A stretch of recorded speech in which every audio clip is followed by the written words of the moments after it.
Election టైంలో కొన్ని కోట్లు సంపాదించింది, 100 కోట్లు సంపాదించింది. సో కొత్త ఇల్లు కొనుక్కుంటుంది త్వరలోనే, ఆల్రెడీ పొలం కూడా కొనేసింది అని చెప్పి కొన్ని నేనైతే వింటున్నా. సో మరి జనాలకు నువ్వు ఏం చెప్దాం అనుకున్నావు? నిజంగానే ఇవన్నీ తీసుకున్నావా? అంటే ఇప్పుడు జనాలు చాలా మంది డబ్బులు ఇచ్చిన వాళ్ళు ఎవరు అనట్లేదన్నా. ఇప్పుడు ఎగ్జాంపుల్ నీ నుంచి 10 రూపాయలు వచ్చినాయంటే నేను 10 రూపాయలు ఇచ్చే శీర్షకని ఎవరు చెప్పట్లేదు. ఇయ్యని వాళ్ళు అరే ఉండి మా కళ్ళ ముందు సడన్ గా ఇంత ఎదిగిపోయింది కదా అని ఓర్వలేని వాళ్ళు ఇలాంటివి క్రియేట్ చేస్తున్నారు.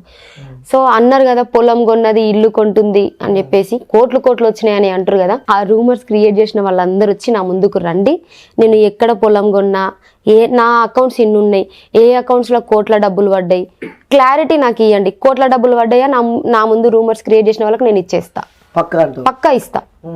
ఇన్ని కోట్లు పడ్డాయని చెప్తున్నారు కదా. ఈ రోజు ఒక వీడియో చేసిన 50 లక్షల నుంచి 1 కోటి దగ్గర పడ్డాయంట. ఆ అన్న నా ముందుకు వచ్చి నీ అకౌంట్లో ఈ అకౌంట్లో పడ్డాయి, లేకపోతే నువ్వు వీడ దాచిపెట్టినావు, నాకు క్లారిటీగా ఇన్ని చూపించమని చెప్పు, ఎన్ని డబ్బులు వచ్చినావు అన్ని డబ్బులు నేను అన్న చేతిలో పెడతా. 50 నుంచి కోటి అన్నాడు కదా, 50 నుంచి కోటి వరకు అన్న చేతిలో పెడతా నేను. సో ఇలాంటి రూమర్స్ ఎట్లా చేస్తారంటే ఫేమ్ అవ్వాలి. ఏ విధంగా అవ్వాలి? ఫేమ్ అయిన వాళ్ళ మీద రూమర్స్ చేస్తే ఫేమ్ అవుతారు. ఇప్పుడు ఎగ్జాంపుల్ ప్రశాంత్ అన్న ఉన్నాడు, పల్లవి ప్రశాంత్ అన్న. ఆయన గురించి పల్లవి ప్రశాంత్ అన్న తోపు, పల్లవి ప్రశాంత్ అన్న మస్తు మంచోడు అని చెప్తే చూడరు. పల్లవి ప్రశాంత్ అన్న గురించి బండారం బయట పెట్టిన బర్రెలక్క అని ఒకటే తమ్నేలు ఎగవాడి చూస్తారా లేదా చూడు. ఎగ్జాంపుల్ నాదే తీసుకో, బర్రెలక్క బండారం బయట పెట్టిన ఒక వ్యక్తి ఎగవాడి చూస్తారు. బర్రెలక్క మంచి మనసు, ఇంత మంచి మనసు గలదా అంటే చూడరు. సో నెగిటివ్ గా స్ప్రెడ్ చేస్తేనే ఫేమస్ అవుతాం.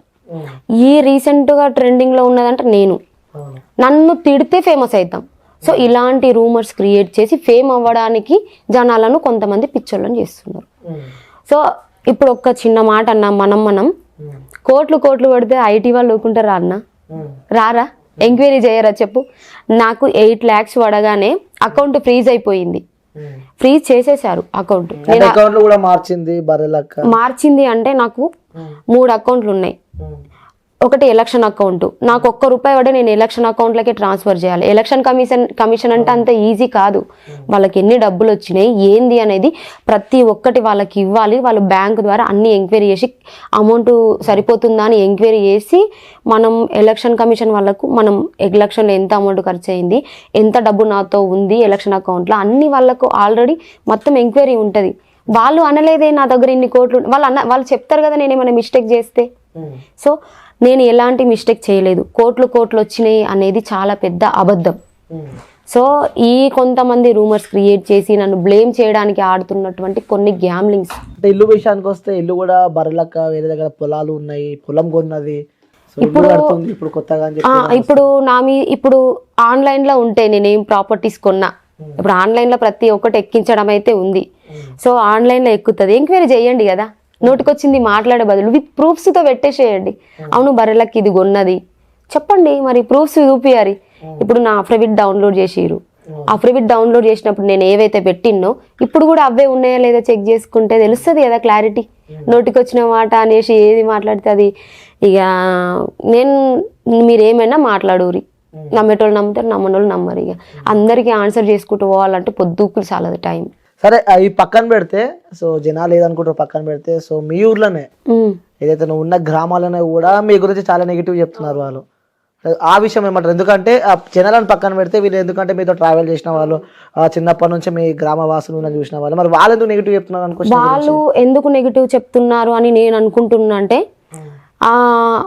ఉండి మా ఊర్లో మాకేం లేకుండే ఒకప్పుడు, బయట తిని ఏదో పీర్ల సావిటి హాస్పిటల్స్ ఉంటే అక్కడ పడుకొని వాళ్ళ ఇంట్లో వీళ్ళింట్లో రెంట్కి తీసుకొని అట్లా బ్రతికిన జీవితం సడన్ గా హై లేచిపోయిందంటే ఎవరు ఓర్వలేరు. ఇప్పుడు నువ్వు నేనే ఉన్నావు, నువ్వు హై అయితే అబ్బా నీళ్ళన్న ఇట్లుండి ఇట్లా అయ్యండి అనిపిస్తుంది ఎవరికైనా, అది మనసుకు అనేది ఖచ్చితంగా అనిపిస్తుంది.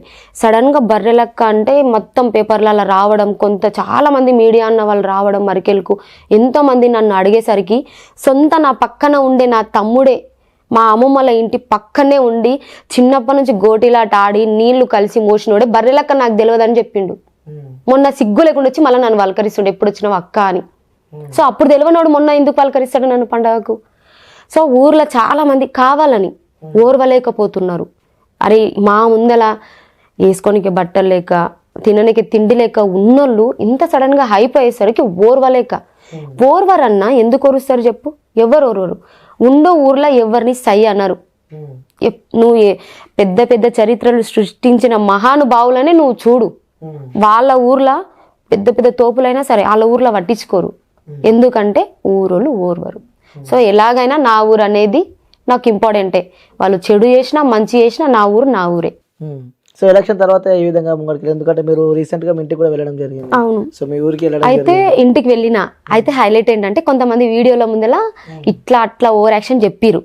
మొన్న మా ఇంటికి పోయి సంక్రాంతికి ముగ్గులేసి వాకిలు ఉడుస్తుంటే మళ్ళీ ఎప్పుడు వచ్చిన పిల్ల అని వచ్చి పలకరిస్తురు నన్ను.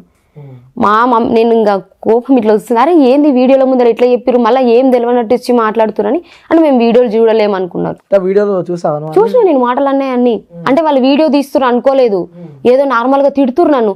వాళ్ళది మా ఊరు కాదంటే ఓటర్ ఐడి అదే ఊర్లో ఉంది. కొంతమంది ఎగ్జాంపుల్ అన్న ఊర్లలో ఉన్నారు, తర్వాత వచ్చి సిటీలో సెటిల్ అయ్యారు. ఆధార్ కార్డు కానీ రేషన్ కార్డు కానీ ప్రతిదీ ఇక్కడ సెటిల్ అయినాయి. అట్లని ఆ ఊర్లో పుట్టలేదు నీది ఆ ఊరు కాదంటమా? పుట్టు ఊరు ఒకటి ఉంటుంది, అత్తగారు ఊరు ఒకటి ఉంటుంది, తల్లిగారు ఊరు ఒకటి ఉంటుంది. మనం ఒక ఊర్లో పుట్టినా వేరే ఊర్లో వచ్చి సెటిల్ అయిన ఊరు కూడా ఉంటుంది. సో సరే నాది ఏ ఊరో పక్కన పెడితే నేను ఊపిరి పోసుకున్నది కూడా మరికల్లనే కదా. ఆ ఊర్లో ఉండి నాకు రేషన్ కార్డు ఆన్నే ఉంది, ఇల్లు ఉంది, నాకు ఓటర్ ఐడి అక్కడే ఉంది, నా స్కూల్ 1st క్లాస్ నుంచి 7th క్లాస్ వరకు అదే ఊర్లో అదే మండలంలో చదివిన. ఊరు కాదని ఎట్లా అంటారు? అక్కడ ఉన్నటువంటి కొంతమంది అధికారులు కూడా ఆమె మా ఊరు కాదంటే ఓట్లు అడగడానికి వచ్చినప్పుడు తెలియలేదన్న అది ఆ ఊరు కాదని.